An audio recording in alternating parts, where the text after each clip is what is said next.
Hello and welcome along to what will hopefully, if things go our way today, be the final episode of The Head Coach from this FM18 series. It's Season 6, Episode 7, and today we play our crucial final league game of the season.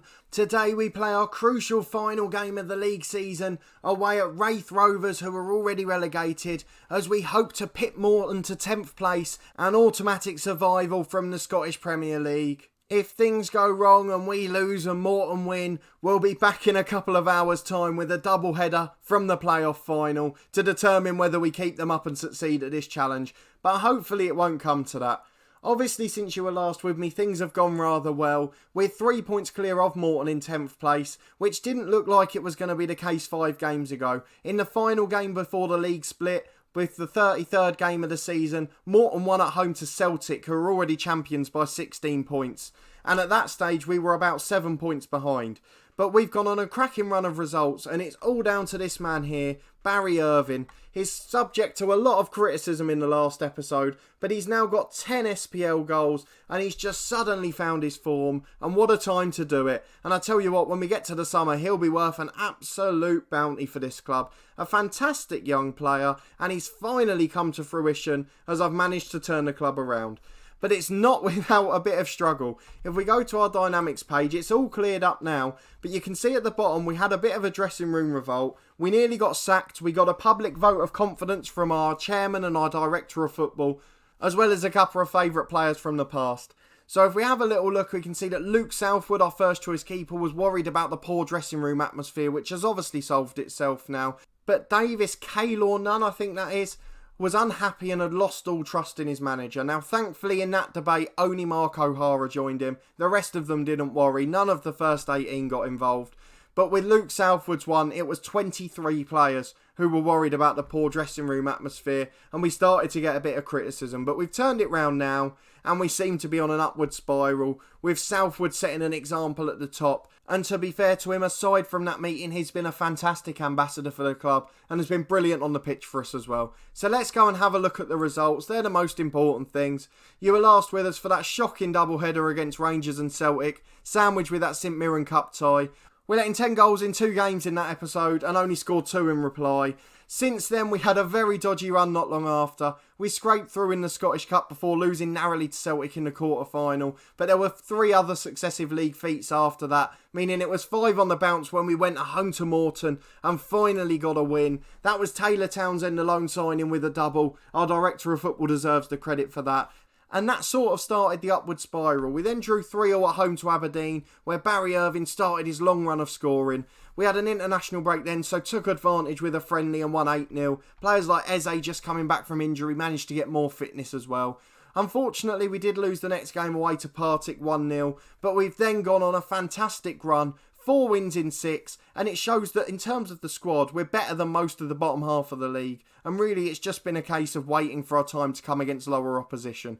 So we beat Motherwell 2-1, Barry Irvine with the brace in that one. We beat Kilmarnock 3-0 with 3 different scorers before a defeat at home to Aberdeen, who are by far the best side in this bottom half. Barry Irvine got the goal again, but we were soundly beaten. But then we went away to Morton. This is when we were 7 points behind. And we managed to win 4-1. It was a huge result for us. Barry Irvine and Craig Laurel with the late goals to turn it around for us. A fantastic performance. And we followed that up with a 4-3 win at home to Kilmarnock. Barry Irvine with a hat-trick, including a winner in the 90th minute. What a hero he is indeed. And then in the last game, Morton had already played and lost, so we knew if we could get a win, we would have been safe. I did record it, but unfortunately it wasn't to be. But we got a late equaliser to make it 1-1, and it means that we only need a draw today to stay up. So it's a great position to be in, and Barry Irvine, as you can see, is the key man in that. So let's get into the game. I can't wait any longer. I want to complete this series on a high, and this would be a fantastic one. Morton are at home today, but they've got the biggest team in the bottom 6 in Aberdeen, whereas we go away to the already relegated side, which could go one of 2 ways. Either there's no pressure on them, or they're really just that bad. We are just about favourites to win the game, but that really means nothing at this point. We've got a bit of a weird 11 out. Taylor Townsend, one of the key men this season, has unfortunately been too tired. I can't play him with 85%, but all the others who are 90 and above we've squeezed into the team for today. So Southwood's in goal, a back four of O'Halloran and Kenlock are the fullbacks, Meekins and Willis in the middle, Thompson in the holding role as the anchor man with O'Sullivan and Murdoch in the middle, Sean Clare's in the advanced playmaker role, in behind Lowell and Irvine who have finally come to fruition. Eze settles for a place on the bench alongside Colback, McBride, Collier, Ewan Henderson, White and Kelly the defenders. Let's get into it. We're still controlling the games. We're still playing this narrow diamond. And as the players have got used to it, we've finally developed. A 4-2-3-1 for Wraith. A lot of teams have played fairly narrow formations, but we've got to hope we can get the point in this game. We've gone through the tunnel interview. We've got a big one for a big game. It's a big attendance at Wraith today. The last time they'll get to see their side in the SPL for at least 1 year. And they've got the early run in, but hopefully they won't create anything too substantial from it. They've got it out to the right hand side to Thomas. Thomas into Carruthers. Good challenge. O'Sullivan clears it away and it's still 0-0. But the early run-ins for Wraith and they've got another set piece here. Shaw has a shot from 25 yards, but it's well wide. And we'll take that if that's what they want to do all game. Another free kick for them, 20 yards out. Berry takes it, but is comfortably over the bar. And if these are the best chances they can create, we'll be happy to watch them sail over and wide all day. 15 minutes in now, Wraith have got another attack. We haven't seen our lot going forward yet, despite having the only shot on target of the match. The ball forward's loose and Meekins intercepts to Murdoch. Clare brings it away to Thompson. Long kick up pitch which Maysmith heads away and they're bringing it forward now comfortably again. We've got a warning to close down Don Thomas, but it might be a bit too late by the time we actually put it in place. Naismith to Thomas again, the danger man according to our assistant. Finds Shaw, but it's a poor pass, so Halloran brings it away. Lowell puts it up to Irvine, and can he continue his good form on the left there? He's got 3 or 4 running into the box now. If he can get it in, beats the sliding challenge into Clare, and it's just high and wide, but not by far. And it's still 0-0 despite that chance. But Irvine's got the free kick now, whips it into the box. Clare loses out in the air, but can he get the second ball? He can't. Falls to Murdoch though. Murdoch gets it to the left wing, gets the ball in towards Irvine. Hits the bar this time. I think the keeper got a hand to it. It was a great save if he did. But we've had the better of it, and could we regret not taking these chances? We can. Cammy Russell scored. Wraith Rovers are ahead. I can see Aberdeen are 1-1 against Morton in the bottom corner, and that's a little bit too dangerous for my liking. We've got the worst goal difference, so we will be in that 11th place if we lose this game. I don't know how we're losing considering the balance of play so far, but Shaw's got the ball and they're coming forward again now. Murdoch makes the challenge, but it's not going well for us. Shaw's got plenty of time on the left-hand side. The cross is blocked, but it's fallen to them again, and they're going to go 2-0 up, aren't they? Russell shoots, it's blocked, it is. Oh, what's going on? These young players are absolutely bottling it on the biggest stage of the season. And how can it go so wrong now? We're going to absolutely lever them with a touchline shout. A bit of passion wouldn't go amiss. The fact that they've been this poor is shocking to me today. They've been in such good form as well. And it just proves that form means nothing here. We've got no big game players. It's Thomas again. It's 3, is it? Oh, it's a great save, Southwood. But it should have been 3. We've got a lot of nervous looking players now. They've got a couple of complacent ones, which hopefully we'll take advantage of. Kenlock throws it into Irvine, back to O'Sullivan at the edge. The shot's blocked and it's cleared hastily. And now the highlight ends before we get to see any more. An even game, but somehow we're 2-0 down due to awful defending and nervy attitudes at the back. It's half time, it's 2-0, and we've got a lot of thinking to do. And we're pinning our hopes on Aberdeen very much, who are holding Morton at the minute, but I'd quite like it if they could go ahead. Let's give them a team talk then. We're going to absolutely slaughter them in this. We're going to go aggressive, stop letting themselves down and get back out there. Some changes are going to be coming in 10 minutes if we haven't done anything about this. But we've got the early running from the kickoff. Murdoch finds O'Sullivan. O'Sullivan to Lowell. We're going to go to overload at the hour mark if we haven't got a goal back. The highlight ends and we don't get to see any attack. Murdoch puts the ball back to the edge of the box to Thompson from the corner. Thompson gets it into Lowell on the edge of the box. Finds O'Sullivan. Shot's wild. Didn't look like going in from the moment it left his foot. And it's still 2-0 to Wraith Rovers, who are already relegated, let's not forget. This is shocking. And if Morton get a winner, I will be mortified after the run we've been on. To come from 7 points behind. Aberdeen have taken the lead. That's a backdoor win for us. If we can lose 2-0 and still get away with this, it would be remarkable. After 6 games with such good form, an off day isn't going to cost us, which is good. Murdoch has a great shot, but it's tipped wide. And we're going to make some subs now with just 25 minutes to go. That's the one thing with Irving, he's scared every big game we have. We're going to put Lowell into the advanced forward role and Ewan Henderson on as a false 9, which he's done quite a few times this season. O'Sullivan I played because he's been in such good form, but he's bottled it today. Colback will come on for him. We're going to put him as a box-to-box midfielder. Murdoch will go as a Carolero on the other side. We've got one more sub to make. I'm going to bring on Lloyd Kelly because he's been quite good for us when he has played. And Kenlock's one of the most tired players. He'll come off at left back and we'll see what happens. We'll go overload in a minute, but while Aberdeen are ahead, I'm not too worried.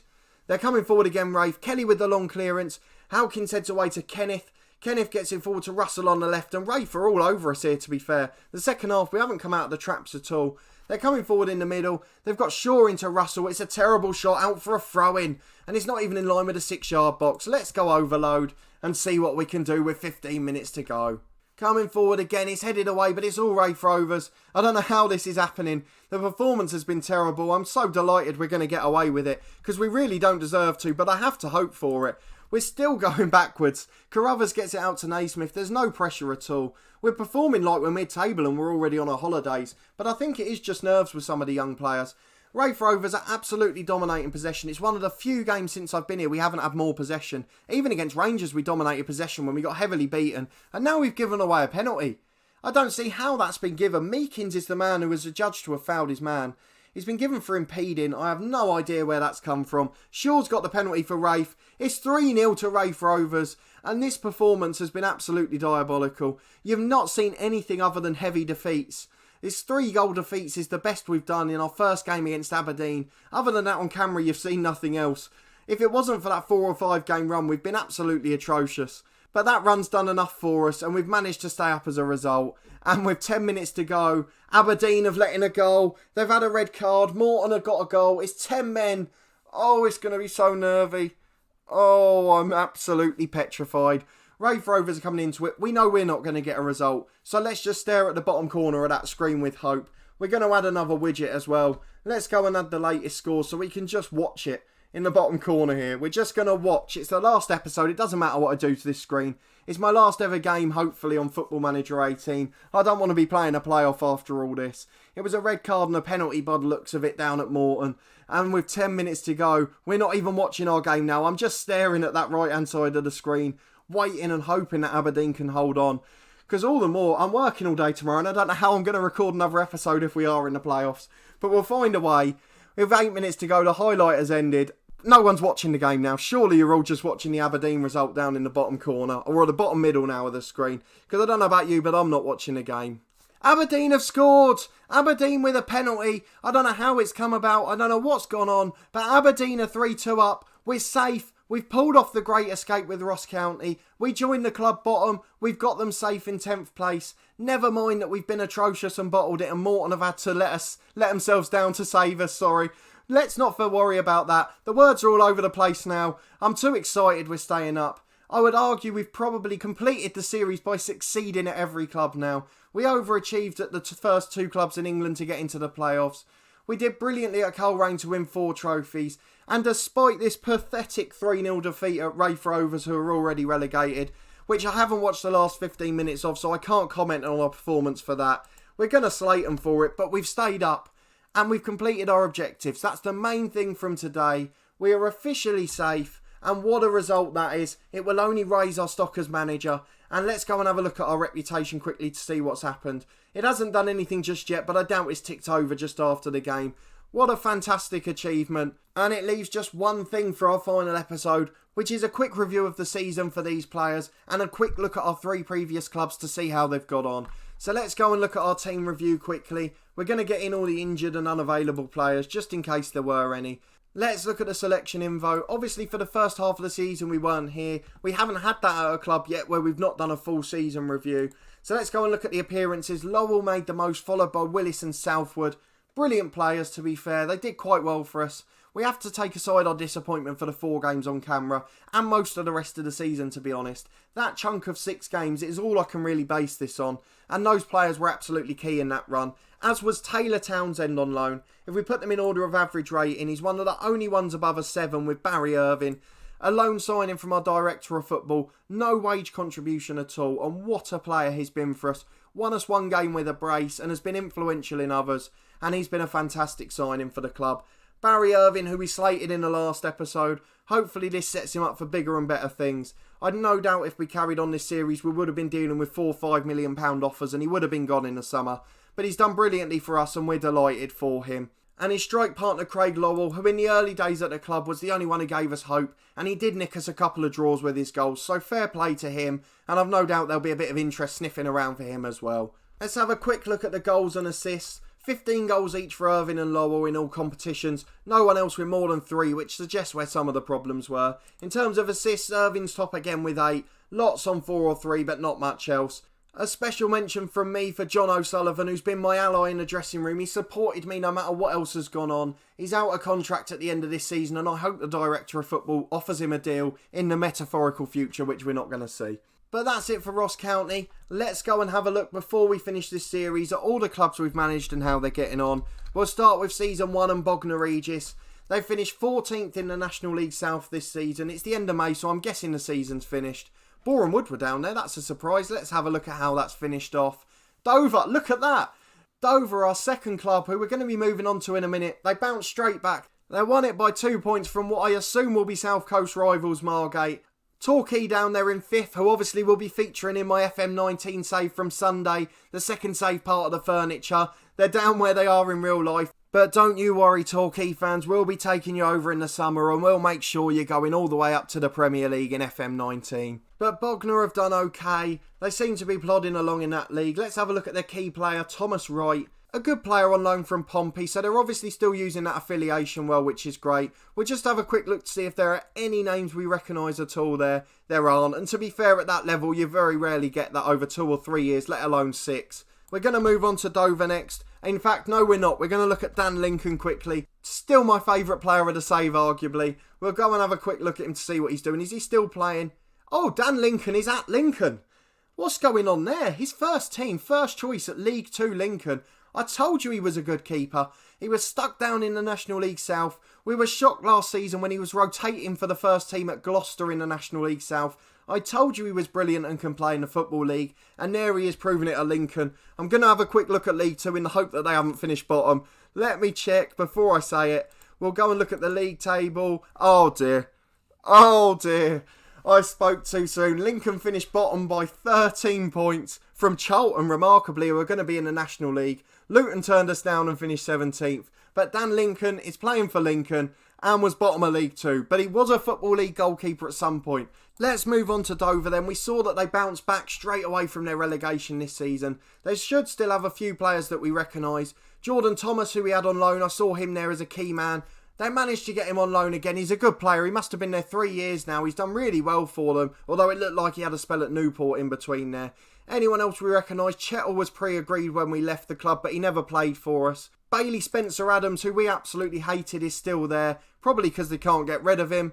The only other familiar name is another loan player, George Treacher. How many years are they having these kids on loan for? Again, his 3rd season at the club. A brilliant player, and we're more than happy to see him doing well there. Although he shouldn't be playing at that level at 21. He's a good player, you can see that already. But last but not least, we need to go to Coleraine. We only left them a few months ago. We left them on the verge of a double again. You can see they did win the league for the 5th year running. David Stevenson's still there, the key man. He's doing well for them and developing nicely. Let's have a look at what the table looked like in the end. We left them 2 points clear after about half the season, and they finished 8 points clear. Glentoran dropped away as you'd expect, and their rivals Ballymena finished 3rd. Gary Hanna, the new signing in the summer, finished top scorer in the league. He was actually scouted in January by our director of football, but he couldn't afford him, so he didn't come in the end. They're dominating proceedings with the average rating. Michael Thompson, the youngster's developing well, and there's a couple of others there as well. Chris Johns with the most clean sheets, as you'd expect. No surprises there. And all in all, it's been a good season for them. We just want to go and see if they won the cup as well. It's the one you'd expect them to win, so let's look at the schedule. How did they get on? They did. They beat Glentoran in extra time. So it looked like it was a 2-horse race in all competitions there, as they're the team who knocked us out of the Bet McLean Cup as well. But Coleraine won the double that we'd set them up for after winning 4 trophies with us the year before, and hopefully they're well set for the future with their improved facilities and infrastructure, which they managed to put in place after our 2 Europa League runs. If you do have any other questions about the save or about specific players we've had along the way, I'll keep FM18 on my PC for the next week or so any questions that come in I'll have a look. But that will be all for this episode and for this FM18 series. I know it's only 6 seasons because I started the channel quite late on in the FM year, but I hope you'll agree it's been a bit of a roller coaster ride, and we've had a few good episodes in here as we've got used to the technology and now got to a stage where we look fairly presentable in these episodes. A massive thank you to everyone who's followed this first story I've ever done on YouTube. If you did enjoy this episode, as always, please add a thumbs up on there. It's greatly appreciated. If you've missed any of the series, obviously now's the perfect time to go back and check out some more before our FM19 stories start on Saturday and Sunday respectively. Don't forget, for FM19 we'll have the head coach back in a new and improved form from Saturday this week at 4:30pm, rotating each day with part of the furniture, which will start on Sunday with Torquay United, as we mentioned a minute ago. If you're new to the channel, subscribe for regular content from those two stories every day bar Friday, where we'll have FIFA 19 content from our lower league manager career at Crewe Alexandra, as we try to take them to the top in the Premier League. A big thanks again to everyone for following the series, and I hope you've enjoyed it, and we'll see you next time for FM19.